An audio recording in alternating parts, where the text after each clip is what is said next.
அனைவருக்கும் வணக்கம். 9ஆம் வகுப்பு கணக்கு இயல் 1 கனமொழி பாடத்தலைப்பில் பயிற்சி 1.3 6வது கணக்கிற்கான விடையினை இந்த வீடியோவில் பார்க்கலாம். Welcome to Mani math board. கணக்கு எண் 6 கணக்குறியீடுகளை கொண்டு பின்வரும் நிழலிட்ட பகுதியினை குறிப்பிடவும். இந்த கணக்கில் 3 வெண்படங்கள் கொடுத்துருக்காங்க. ஒவ்வொரு வெண்படத்திலையும் கணம் A மற்றும் கணம் B, வெளியில் இருக்கிறது அனைத்து கணம் ஆகியவை கொடுக்கப்பட்டிருக்கு.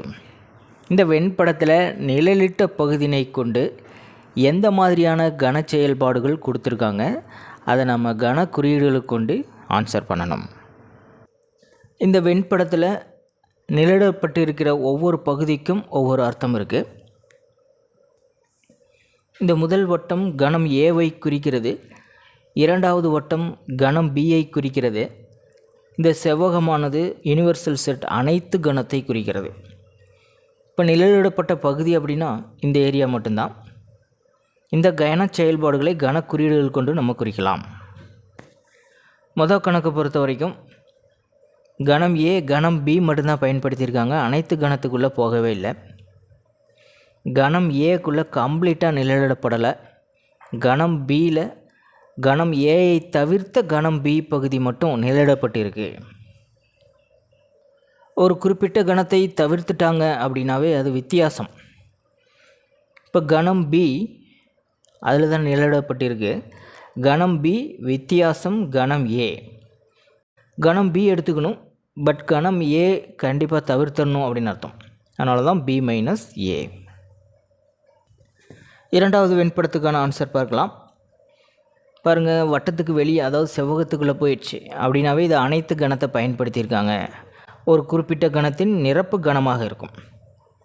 இப்போ எது நிழலிடப்படலை அப்படின்னு பாருங்கள். ஏ மற்றும் பி ஆகிய கணங்கள் நிழலிடப்படாமல் இருக்குது. ஏ மற்றும் பி அப்படிங்கிறது எப்படி குறிக்கலாம்னா ஏ சேர்ப்பு பி அப்படின்னு குறிக்கலாம். ஏ சேர்ப்பு பியை தவிர அனைத்து கணத்தில் உள்ள பிற பகுதிகள் நிழலிடப்பட்டிருக்கு. இப்போ ஏ சேர்ப்பு பி ஹோல் டேஸ். அடுத்தது இந்த மூன்றாவது வெண்படத்துக்கான ஆன்சர் பார்த்துடலாம். மூணாவது வெண்படத்துக்கு ஆன்சர் பண்ணுறதுக்கு நம்ம முதல் படத்தையே எடுத்துக்காட்டாக எடுத்துக்கலாம். இப்போ இந்த பகுதியை மட்டும் நம்ம என்ன சொன்னோம், பி மைனஸ் ஏன்னு சொன்னோம். இப்போ பாருங்கள், இந்த பகுதியை நம்ம பி மைனஸ் ஏ அப்படின்னு சொல்ல முடியும். அதே போல் இந்த பகுதியை நம்ம எப்படி சொல்லலாம்னா ஏ மைனஸ் பி அப்படின்னு சொல்லலாம். ரெண்டுமே கொடுத்துருக்கனால இந்த இரு கணங்களின் சேர்ப்பு, அதாவது ஏ மைனஸ் பி சேர்ப்பு பி மைனஸ் ஏ.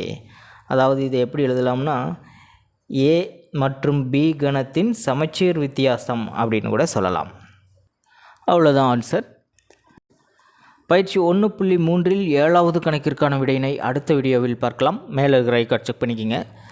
இந்த கணக்கில் உங்களுக்கு கூடுதலான விளக்கம் தேவைப்பட்டால் கீழே இருக்கிற கமெண்ட் பாக்ஸில் கேளுங்க. தேங்க்யூ.